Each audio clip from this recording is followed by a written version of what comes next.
When Emily Patterson Jackson set her mind to organizing a bookmobile, she did so without expectations of anything other than giving back to her community by ensuring that children in Indianapolis's inner city would have direct access to books that they could call their own.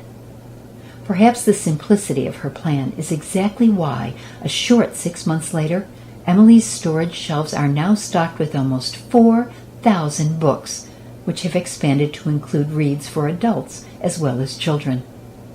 It's also why Emily is now seriously considering the addition of a mobile to her books. That first time, did you advertise it? How did you get people to come or even know about it? We didn't really, because the people who come to Circle City Relief every week for the meal, they're regulars. I mean, they come every week, and so we just showed up that first time in September and kind of set up our tables, and we have our milk crates on the tables, and they're labeled, baby, toddler books, young reader. We divide them up, by kind of reading level.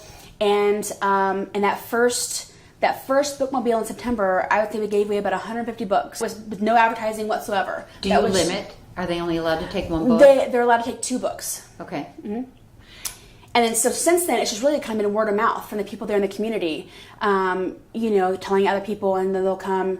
And because we have the bookmobile the 4th Sunday of every month, and so now it's kind of become a regular part of Circle City Relief as well, and they kind of know now that so that it's there. Last Sunday in September is when you started it. Yes. The next Sunday in October, were there more kids? Did you give away more books? Yes. Yeah. Like how many more? I would say that first one in September we gave about 150. I would say probably 200 in October, and I would say probably 250 to 300 every one since then.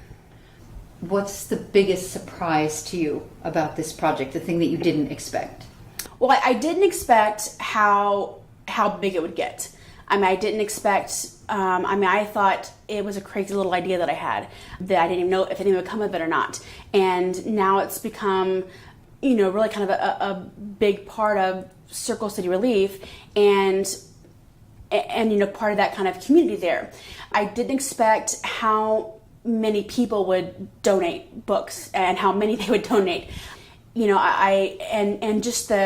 And then just the people who came from everywhere that I didn't even know who they were, or even how they found out about me.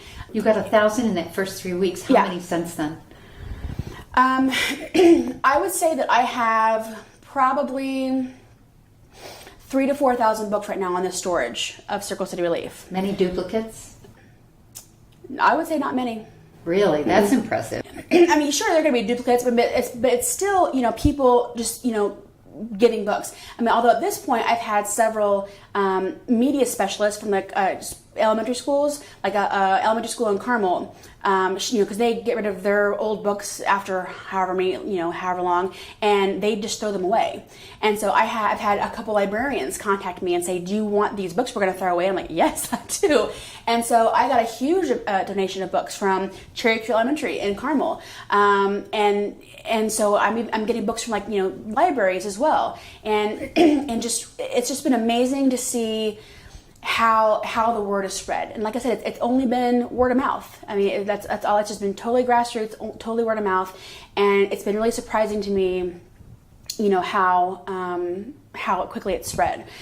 I think also it surprised me, and this, I shouldn't be surprised by this because I know this is the case, but I think it also surprises me how, people think, oh, you're doing such a good thing for these kids and giving them the books, but as a volunteer, as someone who's doing this, you get a lot of times, I think, more from it than the kids who are receiving the books, and these kids, yes, we're, like I said before, we're giving them these books and giving them dignity and hope through that. But we're also, when they come, we're loving on them because, we'll sit down with them and read with them. That was from the beginning. One of the things that I wanted to make sure that we incorporated was that, when they come and get their books, and this didn't happen as much during the colder months because it's, outside, but, when it's warming up, we sit down with them and, and they crave that attention. They crave attention from adults because they don't get it a lot of times from their parents.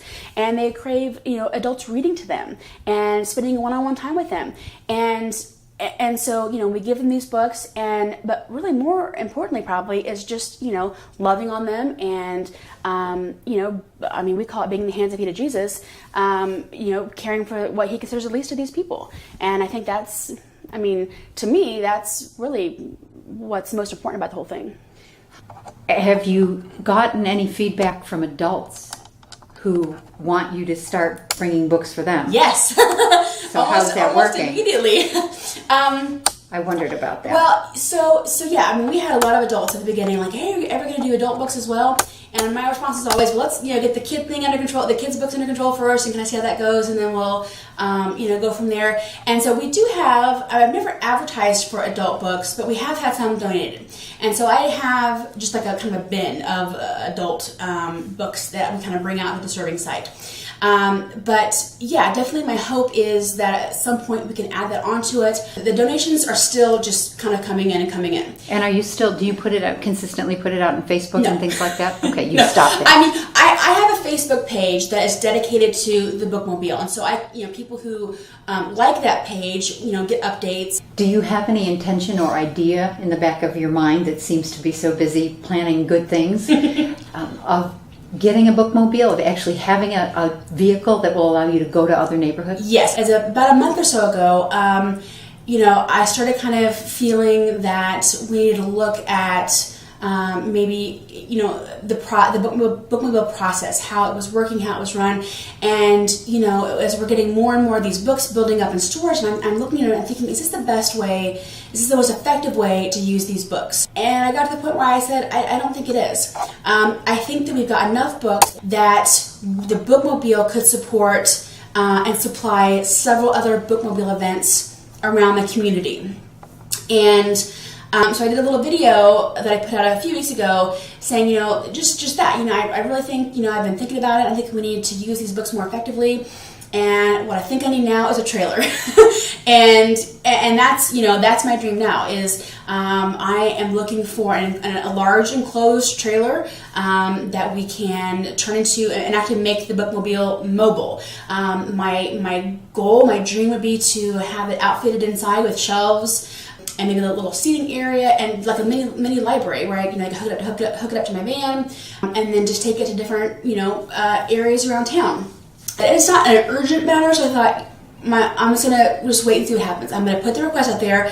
Hey, does anyone know of anyone who has a trailer, or maybe somebody might be willing to donate a trailer or buy us a trailer? And I'm just gonna wait and see what happens.